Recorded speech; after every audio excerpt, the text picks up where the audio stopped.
They accomplish this by presenting the viewer with a juxtaposition of pop culture images from recent American history and their haunting dialogue describing that same culture's shortcomings.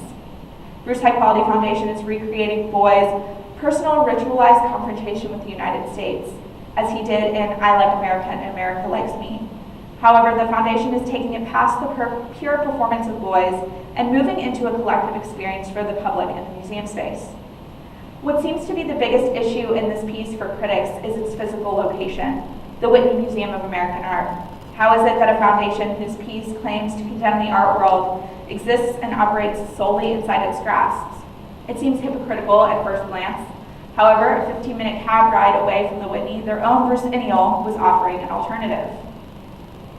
The Bruce Biennial, a salon-style show exhibiting 420 artists from 911 countries working in 666 disciplines, or so their press release claims, at first glance seems to be an elaborate hoax, especially with the tagline, harder, better, faster, stronger. However, it is indeed a space that provides other artists, mostly MFAs, an alternative to the mainstream New York art world, such as the Whitney Biennial, which Bruce High Quality was participating in simultaneously. Even though they still claim to be creating an alternative to the Whitney, they still show pieces by popular quote-unquote museum quality artists like Boys and Warhol. According to a New York Times review of the event, change means doing what the mainstream does, but doing it differently. By inflicting this change on the institutional system, no matter how briefly it takes place, the parafiction of Bruce does seem to be indeed successful in offering an alternative to at least one aspect of the impenetrable art world while still existing within it. Moreover, by participating in something like the Whitney Biennial, Bruce High Quality Foundation seems to have their legitimacy solidified while still maintaining their cheeky absurdity. The Bruce Biennial is just one of the alternatives the foundation creates, but this is the foundation's final step of their mission statement, impregnating. These alternatives are their addition to a world they have systematically destroyed and resurrected through each of their aforementioned works. Their final mark is the real, the events and locations that seem, at first glance, to be parafictional, but instead are intelligent alternatives to the art world. Now, let's go back to the parafictional events in Central Park, where Bruce High Quality stumbled upon that distraught little girl. He helps the little girl by giving her a story within which to function. Even though it was false, it was true and believable enough according to the laws of fiction. And when a person is lucky enough to live inside a story, to live inside an imaginary world, the pains of the world disappear. For as long as the story goes on, reality no longer exists.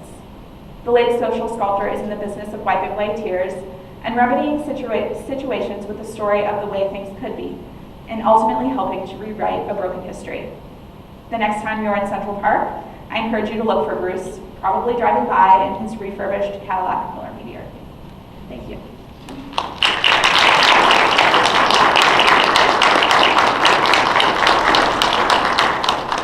We're going to open the floor for questions now.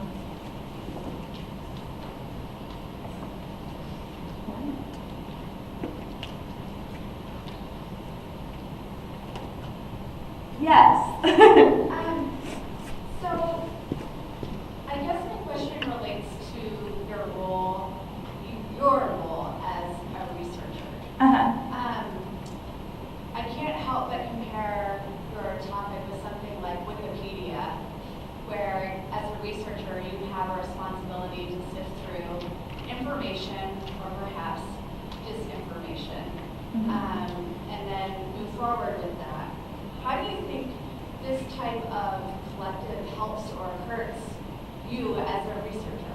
Well, it was definitely difficult at first because at first glance, it's hard to determine what exactly is true and what exactly is false. But I think that's what really encourages you to think about the collective and realize that maybe those distinctions aren't as important as you're trying to make them out to be. And I think as art historians, we try and find the truth as, concretely as we possibly can. And so that's definitely more of a struggle from the art historical aspect. But I think delving into it, thinking about it more as an artwork and more of yourself as kind of a role in that artwork is what I looked for when I was looking through the information. Does that answer your question? Do you think anonymity is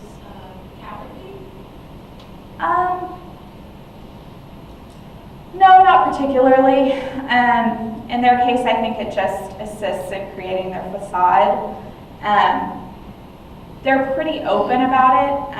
Originally they weren't, but nowadays they're a little bit more like, oh yeah, I'm in this collective. I work for Bruce. Okay, so their identities, they're disclosing their identities. They're slowly disclosing their identities. I think maybe at the beginning it was maybe not cowardly, but kind of a protection thing, and trying to make sure that their message was still getting out, because it's pretty easy to kind of hate them if you're someone they're critiquing. Either of you?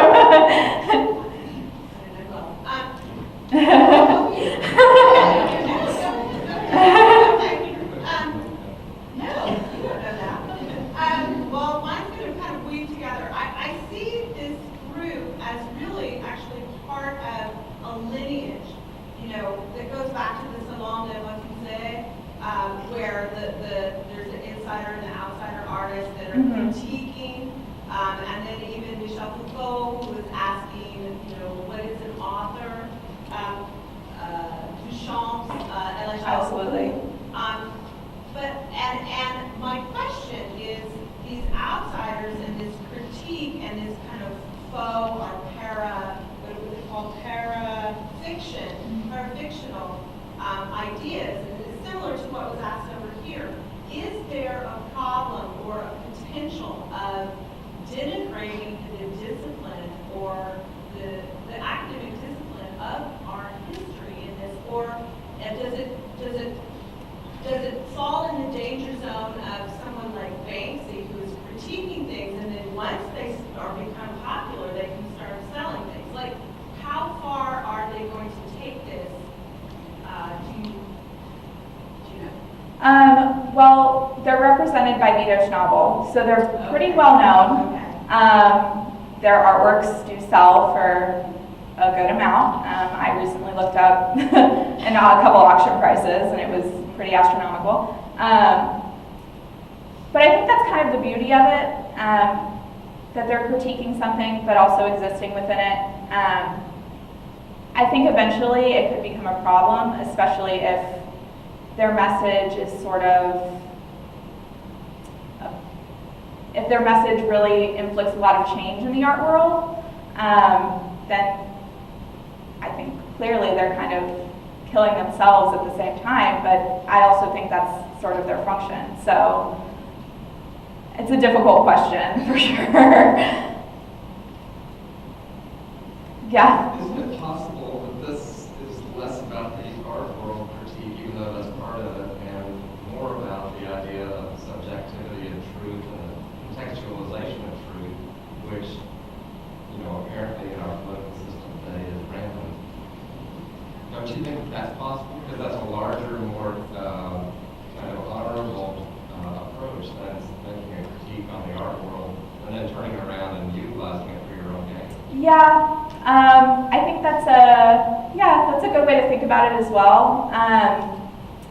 A lot of their works, especially ones that I didn't particularly mention, are very overtly against the art world. So I think that's why I sort of gravitate towards that message rather than what you're pointing out. But that is definitely a more noble way to look at the collective than I am. Do you think they kind of play into that idea of the artist as a character, and by critiquing others, it's kind of like, like you said, they kind of make obviously a lot of money by critiquing others, but what about critiquing themselves within that world? Oh, they're totally aware of the joke. They know it's absolutely ridiculous, and I mean that's part of it. They're pointing out that these artists that we follow and idolize are these characters as well. But what was the second part of your question? Sorry. Being able to gain off of those critiques. Oh yeah. They definitely do gain, and think that's why it's successful. I don't have any better way to put it other than they're doing the right things for the right market and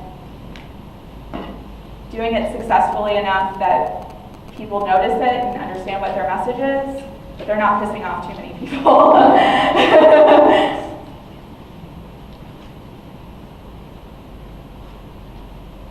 Great. Well, thank you so much.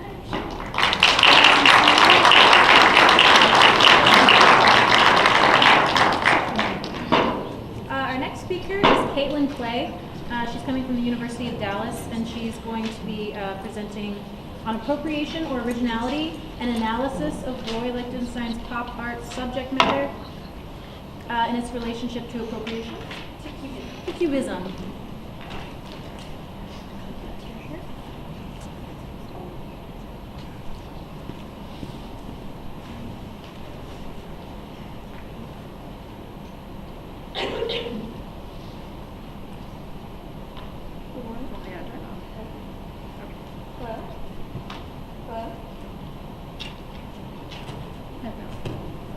Can you hear me? Okay, wonderful.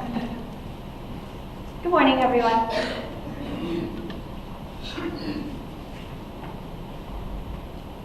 My name is Caitlin Clay. I'm a senior art history major at the University of Dallas. And as previously mentioned, I'll be speaking on my paper titled Appropriation or Originality, an analysis of Roy Lichtenstein's pop art subject matter and its relationship with Cubism.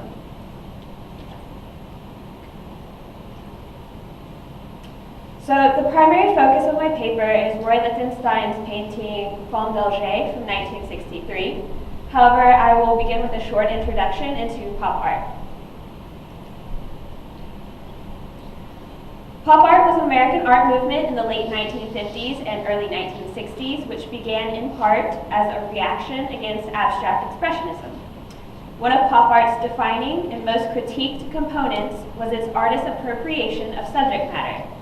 Influenced by the growing consumerism in mass media of the late 1950s, pop art artists chose to create works of art depicting objects that could be mass-produced. Their art dealt with the seriality of manufactured goods and the removal of the artist's hand. Well-known pieces by Roy Lichtenstein and Andy Warhol include depictions of comic strips, soup cans, and celebrities. An example is Lichtenstein's painting Wham! From 1963, which you see here on the slide. Many pop artists received severe criticism of their work because it was viewed as unoriginal in subject matter. However, the artists did not regard their subjects as stolen or direct copies. They considered their work as authentic and legitimate art. Lichtenstein used appropriation to investigate and experiment with consumerism and pop culture.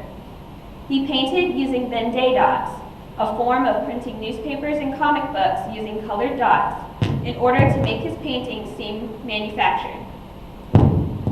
Sorry. He was critiqued for not only his depictions of comic strip characters and advertisements, but also his recreations of other artists' works. Lichtenstein was particularly interested in the work of Pablo Picasso and how Picasso's Cubist work reflected many of the key elements Lichtenstein desired to embrace in his own art. Over the course of his career, Lichtenstein created numerous compositions which directly reflect some of Picasso's paintings. For example, Lichtenstein's painting Femme d'Alger from 1963 is clearly based on two of Picasso's paintings, The Woman of Algiers version L from 1955, and also The Woman of Algiers version K from 1955 as well. Picasso based his Women of Algiers series, which includes a total of 15 compositions, on Eugene Delacroix's painting, The Woman of Algiers in Their Apartment from 1834. Therefore, Lichtenstein's painting not only represents a reproduction of Picasso's paintings, but also Delacroix's painting. Through his painting Femme d'Alger, Roy Lichtenstein investigates the importance of reproduction in his pop art, the stylistic elements crucial to his idea of creating an aesthetic statement, and the use of appropriation by artists throughout art history.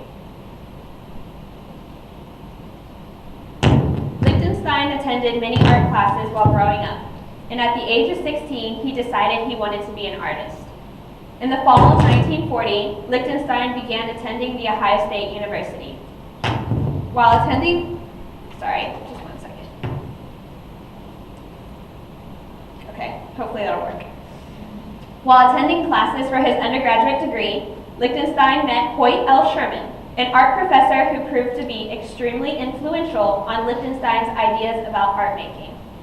Professor Sherman used unusual techniques to teach his students perception and visualization. He created what he called a flash room, a completely dark room where images were flashed in 1/10 of a second increments on a screen.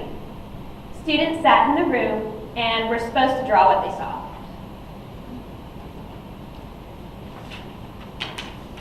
Sherman used the flash room method to teach his students that visualization of an artwork was an optical process rather than a narrative or emotional process, and the formal organization of a composition and its forms was more important than the subject matter. This formal organization, which Sherman referred to as processional unity, is achieved when an artist represents the most important forms of the composition in an aesthetically strong and harmonious manner. Lichtenstein's interest in perceptual unity continued throughout his artistic career, and it is an essential element to understanding many of his artworks. During this time, Lichtenstein also became very interested in Picasso and Cubism. He was fascinated by how, quote, Picasso created a unified space through the dialectical interaction of figure and background, end quote. Lichtenstein's interest in Cubism stemmed from his belief that Cubist artworks express compositional and perceptual unity. Artworks created using Cubism or the flash room method can appear similar because using either of these methods results in a flattening of dimensions, an abstraction of physical forms, and a breaking up of the foreground and background into unidentifiable planes. Even though Picasso was not using the flash room method, Lichtenstein believed that Picasso was also investigating how to create aesthetically strong compositions through the breakdown form. Professor Sherman also encouraged Lichtenstein to take drafting classes in order to cultivate, quote, the objective, non-emotional side of his art, end quote. Drafting is a formal type of drawing. It is used primarily for technical renderings of architecture or inventions. However, it also uses a universal language of symbols that people of all nationalities and cultures can understand when looking at a set of schematics.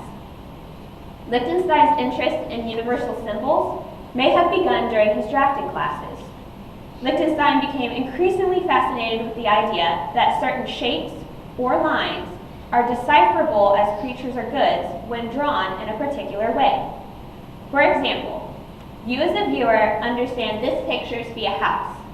However, it's not actually a house. We understand certain elements of the house because of the parts and context of the whole. For example, a rectangle at a certain height is either a door or a window. The triangle at the top is the roof.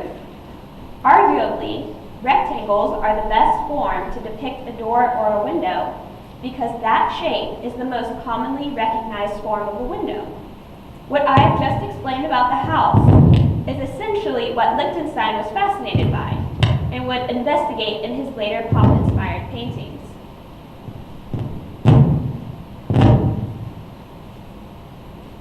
Lichtenstein's studies were interrupted by World War II, and after returning, he began working with elements of abstract expressionism. However, his abstract expressionist work, quote, took on a Picasso quality, end quote. He found abstract expressionism difficult to create instead of liberating, due to its emotional rather than intellectual elements.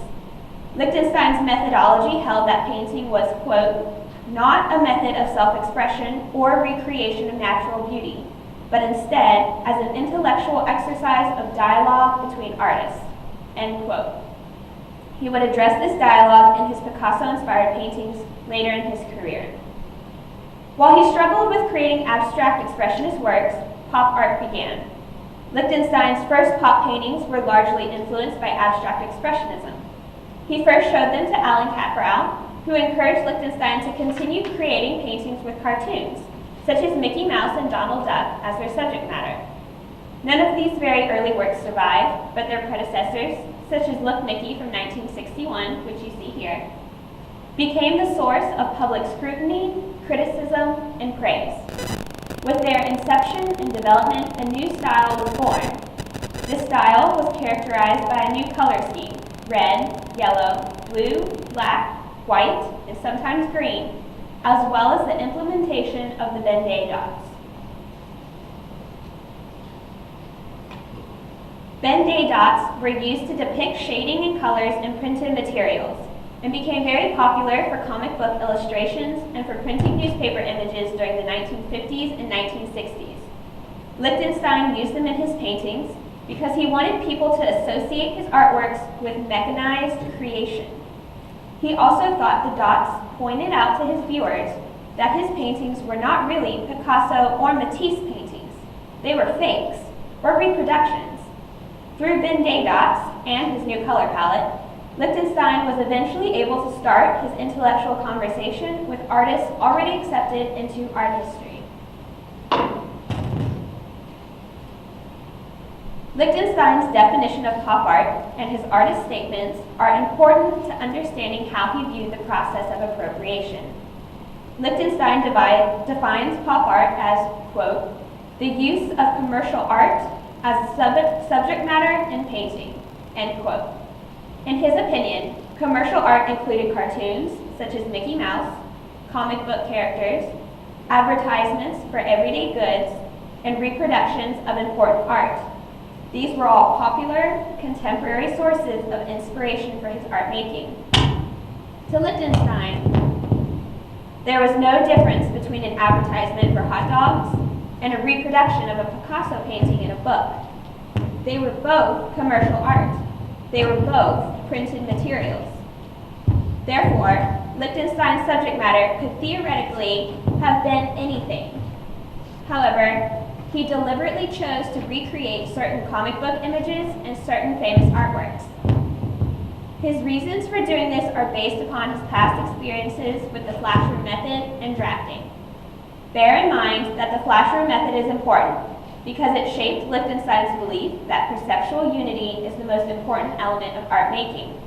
His drafting classes were crucial because he became interested in discovering universal symbols, forms that are understood to be certain objects, people, or features.